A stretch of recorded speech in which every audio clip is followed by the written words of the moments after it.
चला तर मग आज मी शेपूची भाजी बनवते. मी इथे शेपूची भाजी स्वच्छ धुवून घेतली.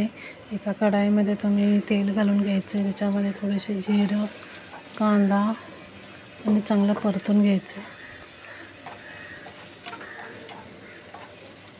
परतून झाल्यानंतर मी इथे लसूण आणि हिरवी मिरचीची पेस्ट घातलेली आहे. चांगलं मिक्स करून घ्यायचं आहे. थोडासा लालसर कांदा झाल्यावर त्याच्यामध्ये मुगाची डाळ रात्रभर भिजवून ठेवलेली होती ती घालायची. मुगाची डाळ घातल्यानंतर त्याला चांगलं मिक्स करून 5 मिनटं त्याला स्लो गॅसवर ठेवून द्यायचं आहे. त्याच्यानंतर आपण शेपूची भाजी घालून घ्यायची.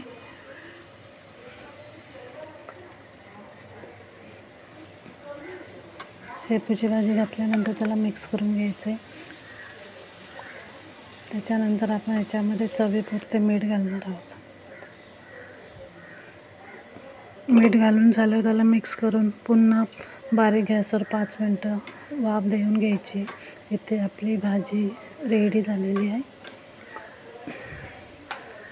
जर तुम्ही याच्यामध्ये शेंगदाण्याचा कूट किंवा खोबऱ्याचा कीस घालू शकता. आणि इथे भाजी रेडी